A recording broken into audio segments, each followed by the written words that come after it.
واسه نجات دنیات من که دین و دنیامو حراج کردم. من چه اشتباهی کردم که اینطور یاغی شدی؟ شما سخت گرفتی، چیزیو که بهش عادت نداشتم. من یکی دیگر رو دوست دارم. عشق و عاشقی به این پسر به ارث رسیده. من برای خانوادم، برای رسولم، برای رسوماتم میتونم جونم بدم پسر، ولی نمیتونم جونی رو بگیرم. من خونم و حلالت میکنم. بزن داداش، زود باش. میخواد به شاه میره.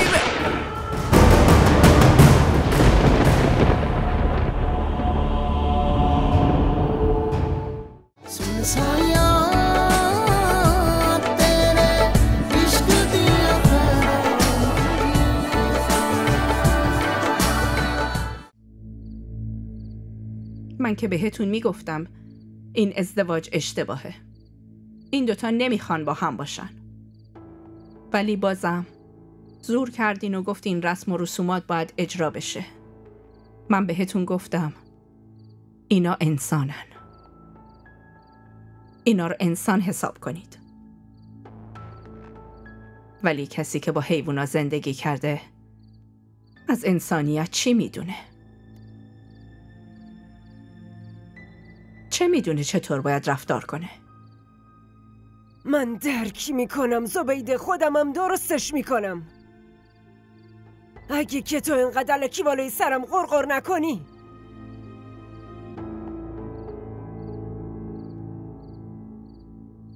خب شاهمیر، چی میگی؟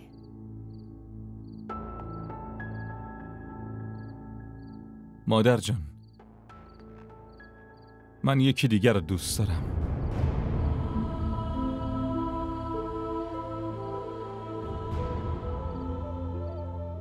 به خاطر خوشحالی شما خیلی سعی کردم با این ازدواج کنار بیام. من حوری دوست ندارم. ببین شاهمیر، حوری الان فقط کسی نیست که دوستش داشته باشی یا نه.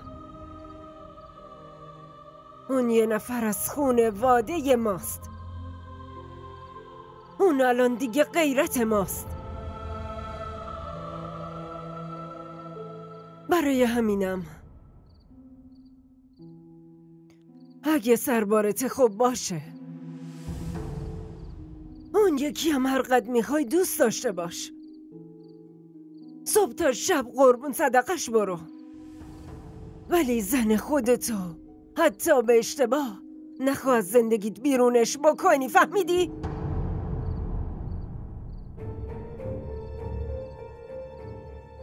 به مادر جان، عجب درس خوبی دادین.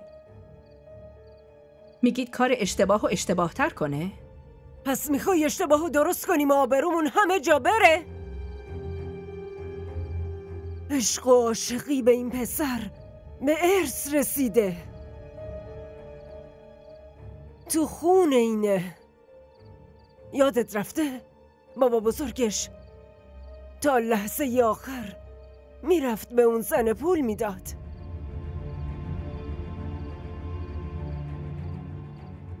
اصلا بابای خودش نصف شب تو رو ول میکرد و تنهات میذاشت و این همه راه دور میرفت که به معشوقش برسه. حالا اینم پاشه بره کجاش خیلی عجیبه. مادر جان چرا متوجه نیستی؟ اگه حوری آزاد بشه بهتر میتونه برای خودش تصمیم بگیره. حداقل با یه آدمی زندگی میکنه که قدرش رو بیشتر بدونه، وگرنه همه عمرش باید بشینه توی این خونه و قصه بخوره. خب قصه بخوره، اصلا از قصه بمیره. ولی من نمیتونم همچین اجازه ای به پسرت بدم.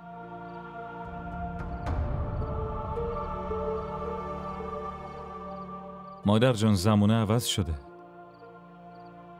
الان دیگه حرف از رسم و رسومات معنی نداره. مردم الان برای زندگی به اصول و اعتقادای خودشون پایبندن. تو اصلا حالیت نیست شاهمیر که تو چه خانواده‌ای بزرگ شدی. ما ممکنه بمیریم ولی سرمون خم نمیشه. اگه تو میخوای همچین ریشه یا نابودش کنی، باید بری شاخه خودتو ببری و خودتو از ما جدا کنی، ولی در پناه خودت، زیر سایه خودت، نباید بذاری اون بچه یه تار مو از سرش کم شه.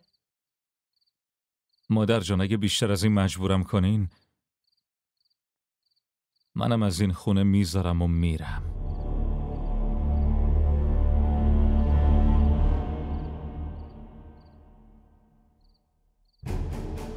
از این خونه میذاری و میری؟ اگه میخوای بری همین الان برو. مادر جان آخه این تو چه ساکت حرفیه؟ شو زبیده. از خونه خودمه. منم میدونم چطوری باد دماغشو بخوابونم. از این خونه برو بیرون. اگه خواستی برگردی اینجا با هوری برمیگردی، وگرنه تا زنده ای ریختتو نبینم. بیا برو، بیا. مادر برو جان بیرون. ولش کنید. بیا مادر برو جان بیرون. ولش کنید. میری یا نه؟ بیا. مادر جان بیا برو. اینجا چه خبره؟ از این بپرس، از خودش بپرس. شاهمیر؟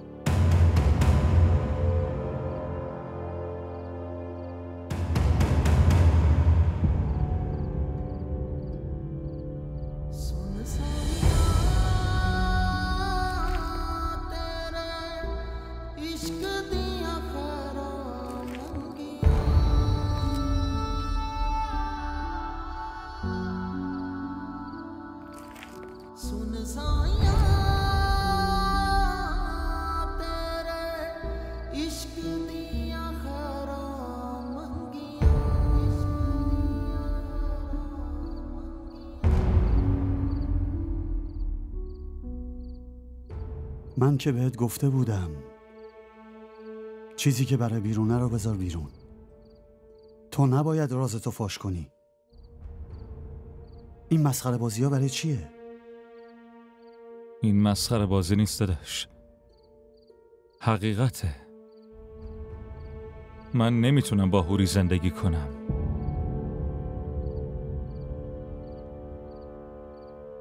تو چی فکر کردی؟ کراهته؟ این که تو با هوری عقد کردی و تمام، حرفی نیست. خیلی سخته پسر، به همون سختی که این ازدواج جوش خورد. این همه سال از عمو شفیع یه حالی نپرسیدم، یادم رفته بود، عین غریبه ها بود. ولی خواسته بابا رو، وصیتش رو بهش عمل کردم. اونم مجبور بود که این ازدواج رو قبول کنه. الانم ما مجبوریم که این ازدواج رو حفظ کنیم.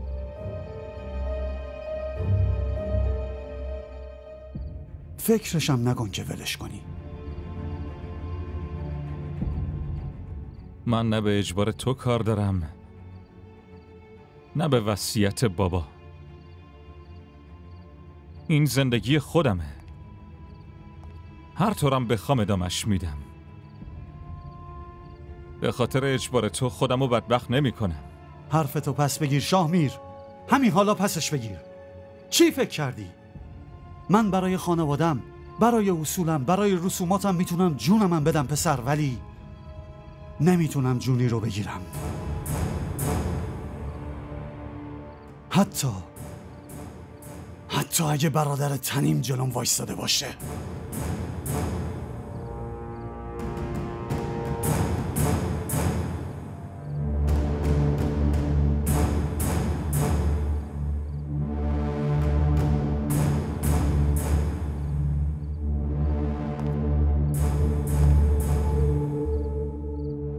من خونم و حلالت میکنم.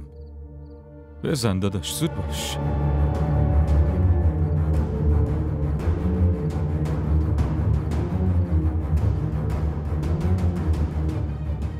مادر جان، مادر جان، مادر جان. چی شده دختر؟ حرف بزن. مادر جان، این قیصر میخواد به شاهمیر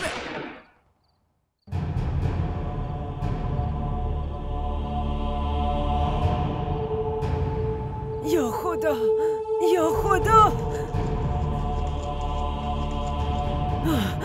قیصر، قیصر، چی کار میکنی؟ داشتی برادرتو میکشتی. نمیکشتمش، من داشتم خودمو میکشتم. مرده بودم اگه این احمق جلومو نگرفته بود.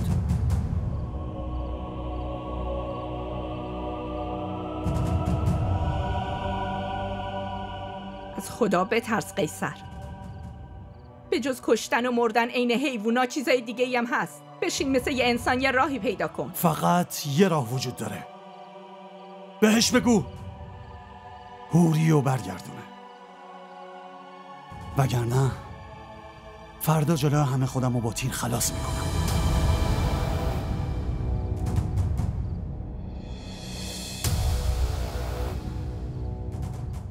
مسئولیتشم با اینه.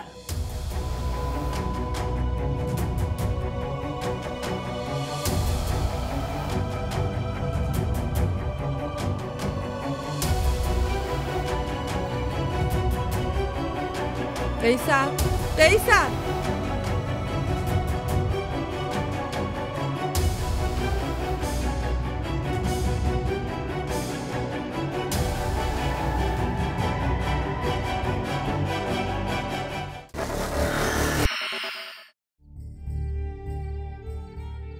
بهت یاد دادم تا قله بالا بری.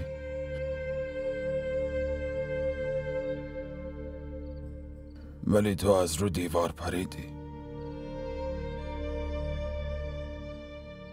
این کارا رو من بهت یاد ندادم.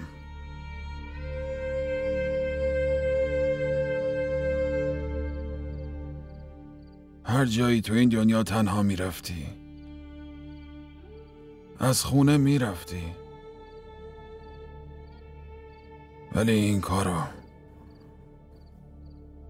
نمی کردی دخترم.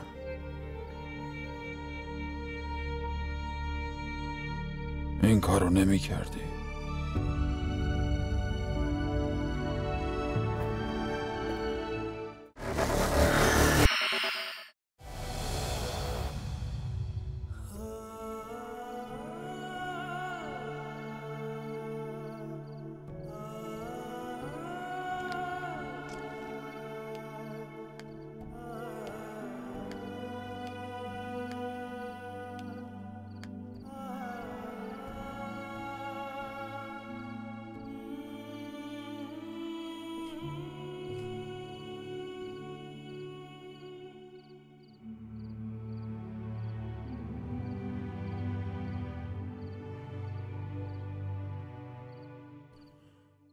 به خاطر تو گناه کردم هوری.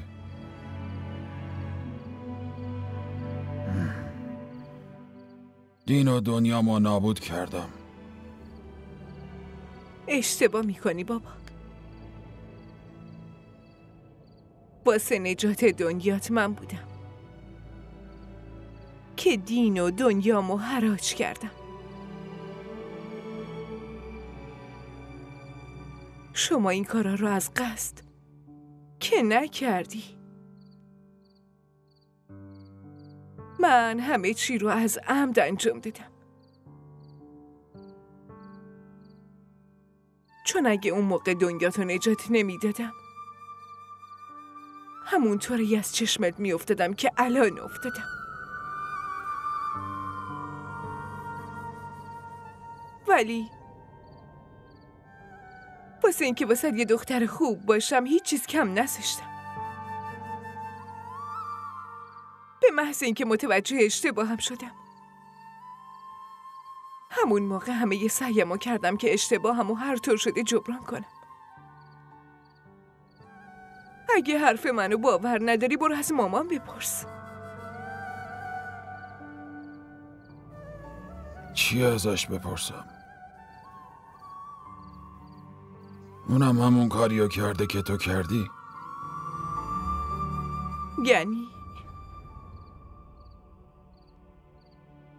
یعنی ما زنا بلد نیستیم عاشق باشیم. نه عاشق بابامون، نه شوهرمون، نه پسرمون، ما فقط بلدیم بترسیم. دین چی میگه؟ مردم چه فکری میکنن؟ فامیل چی میخواد؟ ما حواسمون فقط به این چیز هست.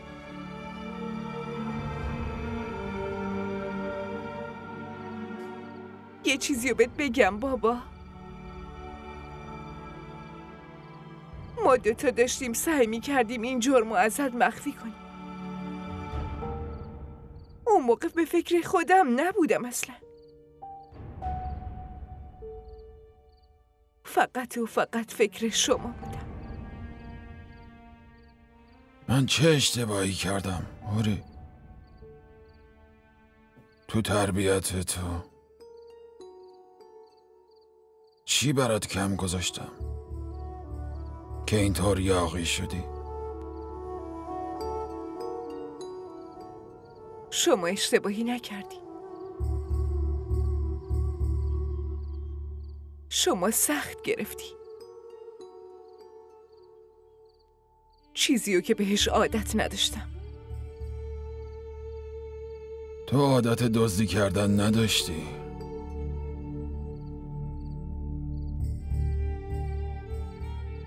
بهت یاد دادم تا قله بالا بری.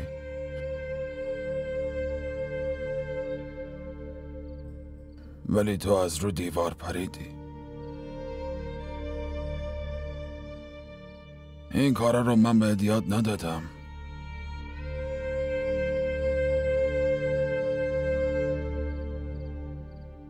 هر جایی تو این دنیا تنها میرفتی، از خونه میرفتی، ولی این کارو نمی کردی دخترم.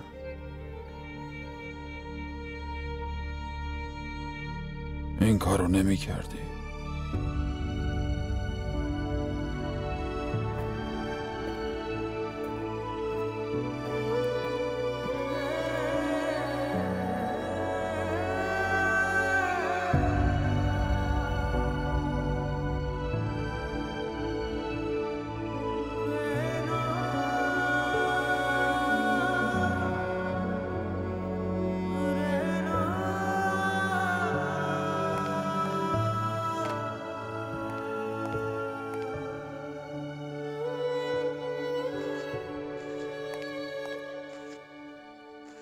شاهمیر، پسرم، فکرشم نکن از خونه بذاری و بری.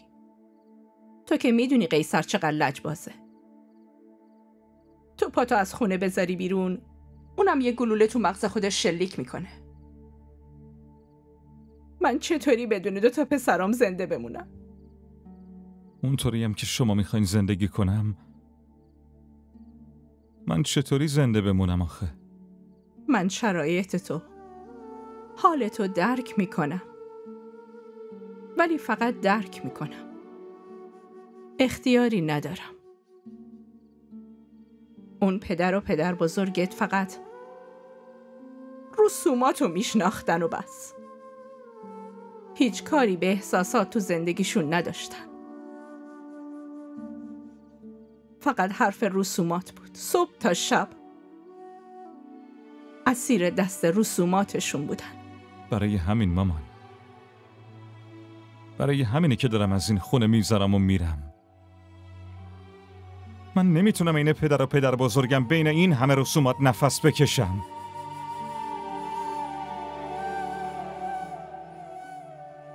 اگه هم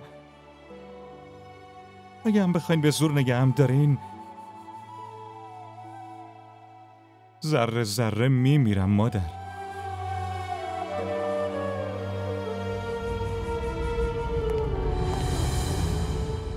پس باشه شاهمیر، اگه میخوای از رو جنازه داداشت رد بشی و به هدفت برسی، زندگی که دوست داری و بگذرونی، خوشحال باشی، خب برو. جلوتو نمیگیرم، اصلا جلوتو نمیگیرم.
خوشحال باش مادر جان. به خاطر رسوماتتون 2 زندگی دیگه هم داره نابود میشه. یکی داره از خونه میذاره و میره، اون یکی هم از دنیا. هر تصمیمی میخواین بگیرین، همین امشب بگیرین. از فردا یا رسومات شما ادامه دارن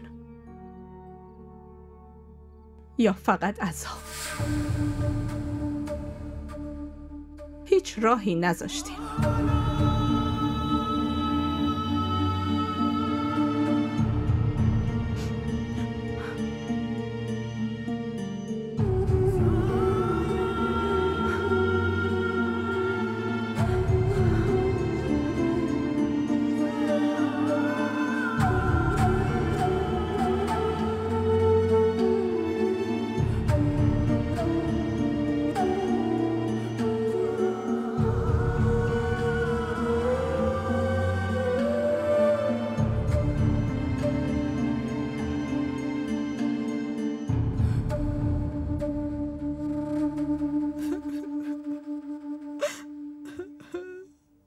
ساکت شو ربیه، ساکت، وگرنه عقدمو از شارمیر سرتو خالی میکنم. خب خالی کن قیصر، اصلا بیا منو بکش.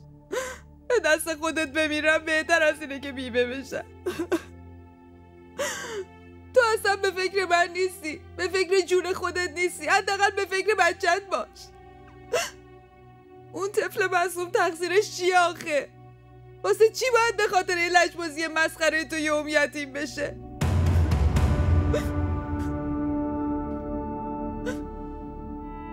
مسخره؟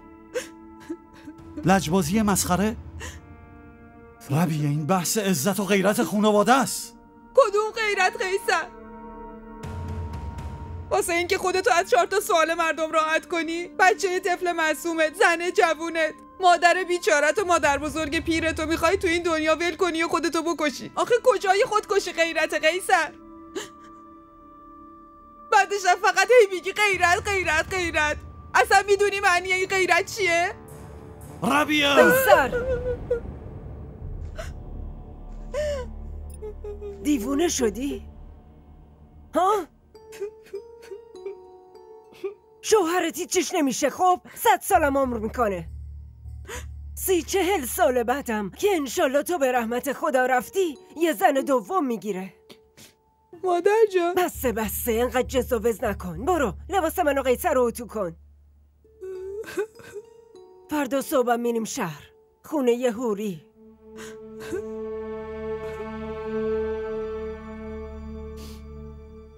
چیو داری نگاه میکنی؟ برو.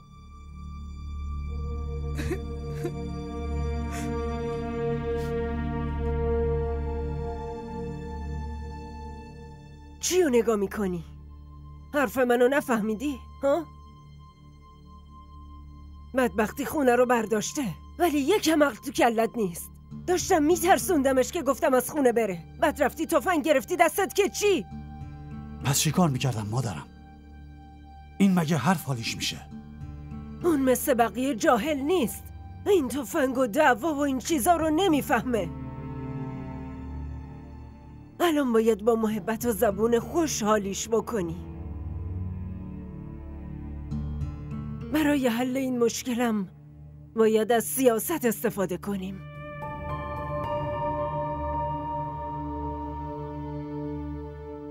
حرفمو فهمیدی؟ بله فهمیدم.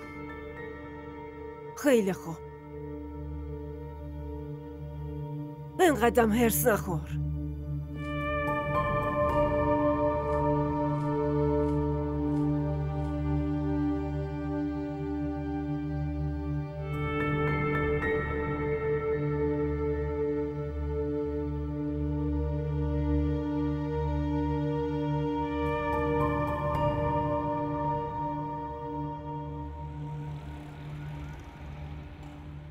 به نظر من همچین سکوتی از طرف اونا نشون از یه طوفان داره. راستش یه طوفانی که زندگیمونو به باد میده. زندگیمون خیلی وقت نابود شده. الان فقط یه چیزایی مونده برای حفظ آبروم. من فکر میکردم تو یه چیزی بگی که آروم شم. اونا عقد کردن چیز ساده ای نیست. مادر جان خاک بر سرمون میکنه. کاری باهوری میکنه که حتی نمیتونی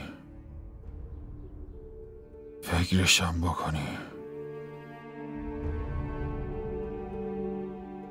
اونا به تقاضا بی غیرت شدن و بی آبرو شدنشون حوری و یه عمر زندانی میکنن. ولی اگه بذاریم هوریو ببرن ممکنه زندانیش کنن. شفی همین امروز با یه وکیل حرف بزن. قبل از اینکه مادر جان واکنش نشون بده برای طلاق اقدام کن. وقتی از نظر شرعی و قانونی شاهمیر و حوری عقل نبودن، خب پس دیگه طلاق چیه؟ پس مادر جان حقی نداره بخواد برش گردونه. بدبختی همینجاست. با اینکه هیچ حقی نداره ولی حوریو میبره. تو چی فکر کردی؟ پا میشه این همه راه میاد و ساکت و آروم میشینه؟ اره؟ تا عمر داره دست از سر حوری بر نمیداره. یعنی منظور چیه که دست از سرش بر نمیداره؟ حوری مگه یه قطعه زمینه یا اینکه ارث کسی آخه؟ آره؟ خانم جون، خانواده شوهر حوری خانم اومدن.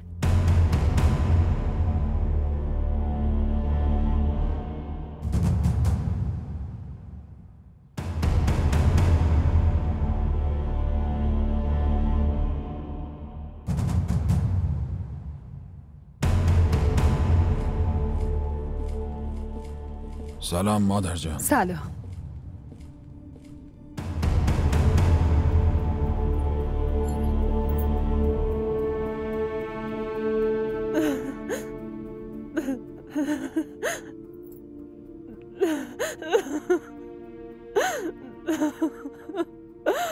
شفی محمد. مادر جان. مادرتو ببخش پسرم. این بچه دیگه برام روی نذاشته که حتی دستتو بگیرم. مادر جان انقدر گریه نکنین. عروسم، دخترم، اومدم به خاطر اشتباهات شاهمیر ازتون عذرخواهی کنم. مادر جان اینطوری نکنید. از خجالتم میخوام بیفتم به پاهات دخترم. نه. ولی تا منو نبخشید از این خونه نمیرم بیرون. مادر جان اول بگیرید بشینید. راحت بگیرید بشینید. صحبت میکنیم. بفرمایید.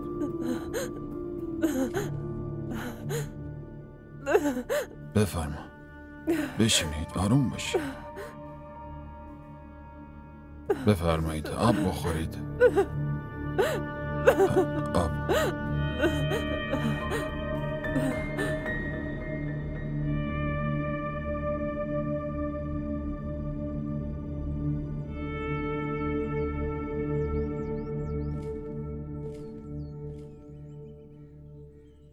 باید خدا رو شکر کنی حوری که شاهمیر هیچی به خانواده‌اش نگفته. تازه اون کلاً همه چی رو به گردن خودش گرفته. ببین کجا چه کار خیری کردی که خدا اینطوری کمکت کرده. خدا نذاشت آبرومون بره، وگرنه اگه مادر جان حقیقت رو میفهمید معلوم نیست چی میشد.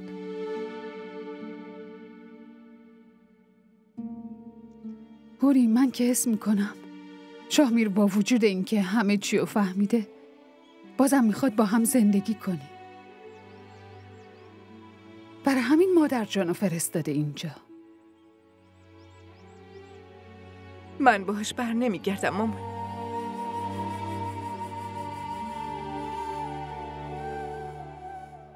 اگه شاهمیر واقعا منو دوست داره طلاق میگیرم و بعد میرم تو زندگیش. شما هم یه کاری کن مادر جانو بفرست بری. ولی آخه هوری لطفاً من تا طلاق نگیرم نمیتونم با شاهمیر روبرو بشم. ولی آخه جمال که مریم زنگ زد بهم.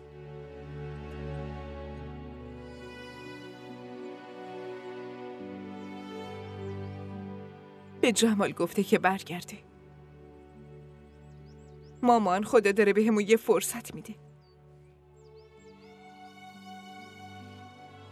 همه چی درست میشه.